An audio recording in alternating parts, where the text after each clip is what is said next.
Olá pessoal, sou a professora Rossane e a gente vai falar a respeito de controle de constitucionalidade. Dando continuidade à nossa disciplina, hoje o enfoque da matéria vai ser a perspectiva, o aspecto material do controle de constitucionalidade. Em especial, lembrando que nós estamos estudando aqui a ADI, a ADC e a DPF. Com relação à perspectiva, o aspecto material, conforme a preferência de cada autor, nós vamos tratar aqui inicialmente a respeito da ADI e da ADC. Com relação à ADI e da ADC, pessoal, o que nós temos em um primeiro momento? Elas envolvem o que, pessoal? O que pode ser objeto da ADI e da ADC, considerando o nosso parâmetro aqui, né? Considerando o nosso parâmetro, que é a Constituição Federal de 1988, além da Constituição Federal de 1988. O que também é parâmetro para nós? Tratados de Direitos Humanos aprovados por 3/5, 2 turnos, né? Lembrando que também 3/5 em cada casa, né? Lembrando também que é parâmetro para o controle de constitucionalidade o que? Os atos das disposições constitucionais transitórias, pessoal, desde que não sejam de eficácia exaurida, que ainda estejam vigentes. Considerando essa nossa reprise aqui, nós temos que podem ser objetos da ADI e da ADC, de acordo com a perspectiva material, leis e atos normativos, inclusive aquelas leis de efeitos concretos. O que são aquelas leis de efeitos concretos? Aquelas que trazem em si um resultado específico pretendido, como por exemplo, uma lei que trata do plano de urbanização ou que fixa limite territorial. Quando aquilo é estabelecido, ela atingiu o seu objetivo, é uma lei que gera um efeito concreto, como por exemplo, desmembramento de municípios, é isso que é uma lei de efeito concreto, tá? Então, pode ser objeto, de acordo com uma perspectiva material da ADI e da ADC, leis, inclusive de efeitos concretos ou atos normativos. Mas quais deles? Aqueles que são vigentes e eficazes, que violem diretamente o parâmetro, aquilo que nós falamos agora há pouco, tá? Lembrando que essa expressão vigentes e eficazes, pessoal, ela é uma expressão que ela não consta da Constituição Federal. Essa expressão vigentes e eficazes, ela é extraída das manifestações do Supremo Tribunal Federal. Então, quem traz essa previsão, pessoal, é o STF.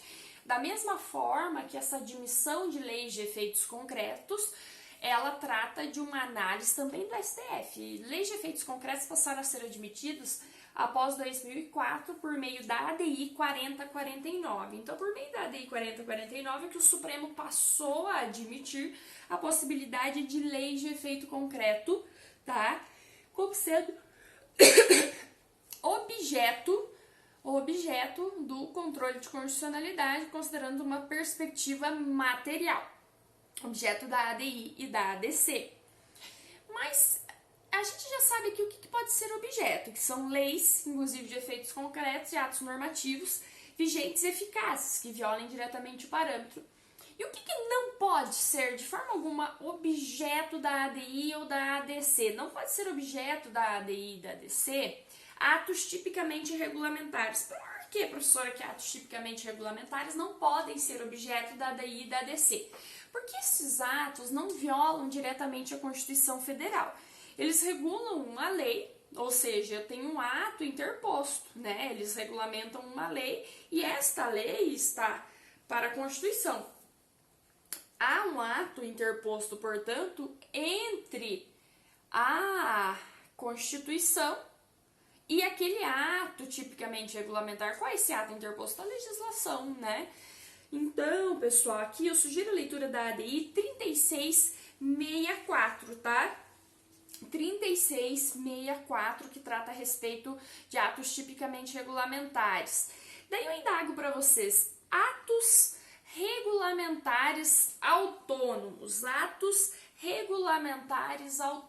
Estes atos, eles podem ou não podem ser objeto de uma ADI ou de uma ADC?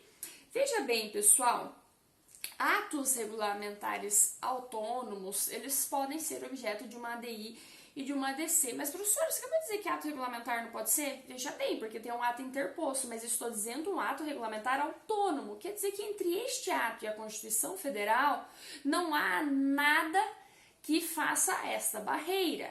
Ele tem relação direta com a Constituição Federal.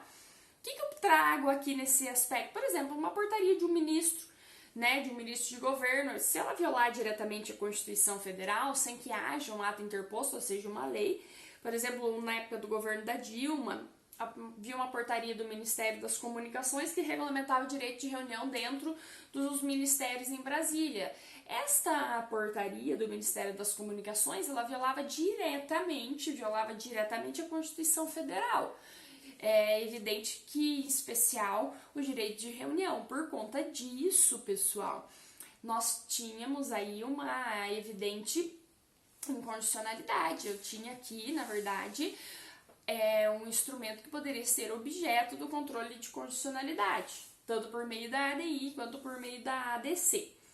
Além disso, pessoal, o que também, né, falando aqui, além de atos tipicamente regulamentares, o que também não pode ser objeto, de acordo com a perspectiva material, né, de uma ADI e de uma ADC, olha. Normas constitucionais originárias, tá? Normas constitucionais originárias. Por que não pode, pessoal?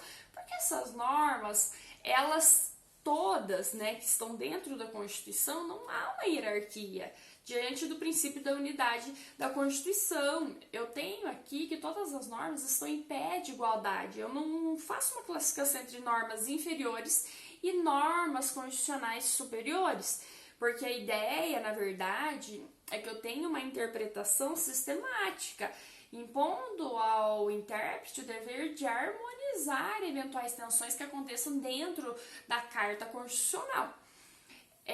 Houve uma ADI, a 4097 do PSC, que ela trazia aí uma tese do alemão Otto Bischoff falando a respeito da ineligibilidade dos analfabetos, que embora fosse uma norma originária, ela acabava violando outras normas da Constituição, normas que ele julgava sendo superiores.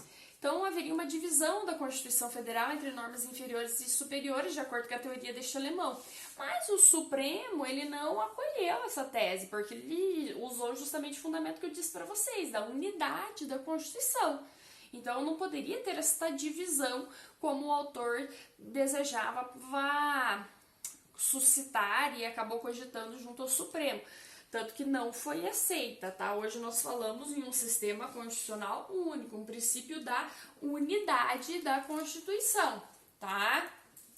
Além disso, pessoal, o que é interessante aqui nós destacarmos? Que normas constitucionais derivadas, fruto do poder constituinte derivados, aqui a situação é um pouco diferente, tá? Normas do poder constituinte derivado, que são frutos de emenda constitucional, estas podem ser objetos do controle de constitucionalidade.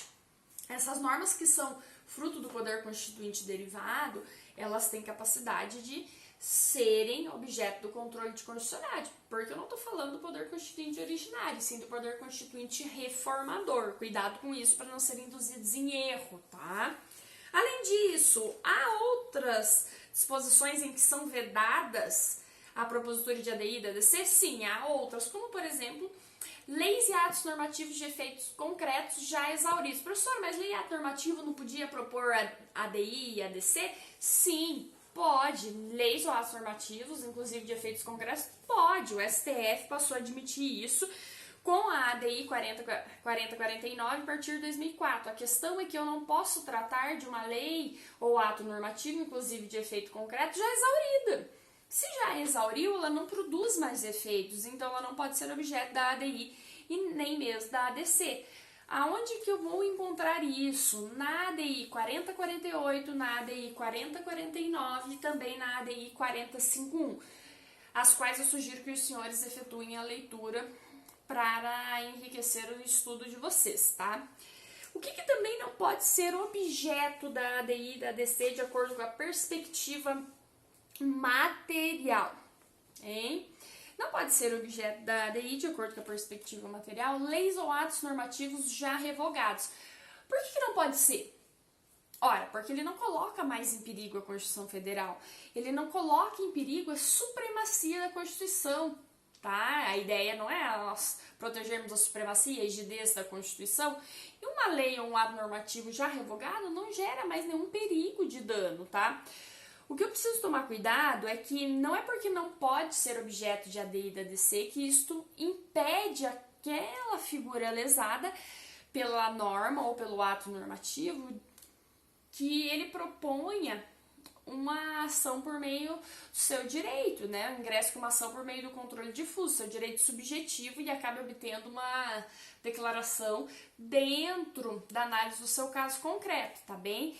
Se ele demonstrar que sofreu eventualmente uma lesão antes da revogação daquele ato normativo.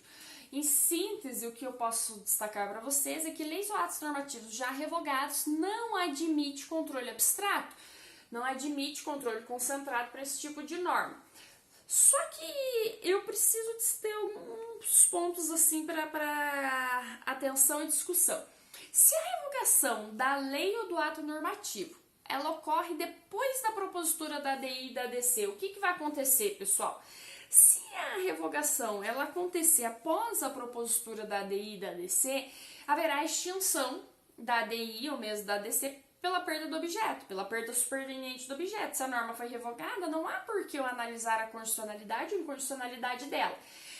Só que há uma exceção. Se nós estivermos diante de uma fraude processual, é quando a lei ela acaba sendo revogada com o intuito único, objetivo, de extinguir a ação direta de inconstitucionalidade.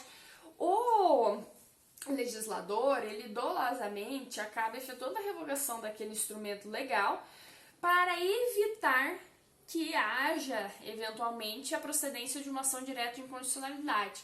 Professora, mas por que revogar, né? Se já tinha ação e ele revogou, acabou atingindo o mesmo resultado? Não. Vejam bem, quando eu falo de uma ADI, o resultado final útil da sentença de mérito, o que significa? É que eu vou retroceder até o momento de criação daquele instrumento legal. E todos os atos que foram praticados, eles são considerados nulos, porque eu estou falando de uma questão que adota aí, salvo eventual modulação de efeitos, a teoria ex tunc, ou seja, que retroage para trás desde a data da criação do ato. E quando eu falo de uma revogação, aquele ato ele vai ser válido, os atos que eventualmente foram praticados sobre a égide daquela lei inconstitucional são válidos até o momento em que ela é revogada. Então a repercussão ela é extremamente diferente. Eu tenho atos que vão ser válidos se eu estiver falando em revogação, enquanto se eu falar em inconstitucionalidade, eu vou retroagir até o momento de criação daquela norma, tá? O que é interessante a gente destacar, que um caso que foi bem curioso, foi discutido na ADI 3306, que eu tinha Assembleia do Distrito Federal, ele revogou 3 vezes a mesma lei com o mesmo conteúdo, exatamente com essa análise que eu disse para vocês. Ficou claro nesse caso a fraude processual. Por quê? Eles propuseram uma lei, foi objeto de ADI, eles revogaram, para garantir todos aqueles atos que já tinham sido praticados sobre a égide daquela lei. Ou seja, a ADI foi extinta, eles reeditaram uma nova lei com o mesmo conteúdo. Objeto de nova ADI, revogam a lei, a ADI é extinta. Mais uma vez, ou seja, pela terceira vez, eles editam uma nova lei com o mesmo conteúdo. Essa lei é mais uma vez objeto de ADI. A ADI, após proposta, a Assembleia revoga aquele ato normativo e a ADI é mais uma vez extinta. Isso aconteceu por 3 vezes até que houve o julgamento dela, porque ficou caracterizada a fraude processual, ou seja, o interesse manifesto de acabar burlando o Instituto Processual do Controle de Constitucionalidade e acabar aí ferindo, maculando o sistema constitucional, tá? Outra discussão, e se o ato normativo que é impugnado ele for substituído por um outro com conteúdo semelhante, como é que fica, pessoal? Ora, se ele for substituído por outro com conteúdo semelhante, o STF já se manifestou na ADI 3147 que deve seguir com relação a um novo ato impugnado, que ele deve seguir com relação ao novo ato impugnado, que não deve continuar aí nesse caso, tá bom? Aqui, pessoal, o que tem de interessante para a gente ainda destacar aqui, pessoal? Leis temporárias, salvo quando impugnadas tempestivamente. Veja bem, leis temporárias, pessoal, também não podem ser objeto de ADI e de ADC, salvo se estas leis forem impugnadas tempestivamente, ou seja, quando ainda estão produzindo efeitos, incluídas em pauta de julgamento antes de exaurida sua eficácia. Ou seja, se já tiver exaurida a sua eficácia, elas não podem, né, ser objeto da ADI e da ADC, mas quando, né, ainda estão dentro da sua eficácia, ou seja, antes de exaurido, ela ainda ameaça a supremacia da Constituição Federal. Por essa razão, por ameaçar a supremacia da Constituição, é que seria possível que nós falássemos aí na lei temporária como objeto da ADI e da ADC. Eu trago aqui a discussão para vocês, dentro da lei temporária, da ADI e da ADC, da ADI 1244, uma questão de ordem levantada pelo ministro Gilmar Mendes. Ele pediu para que o STF fizesse uma reanálise da sua jurisprudência quanto a essas normas e atos revogados.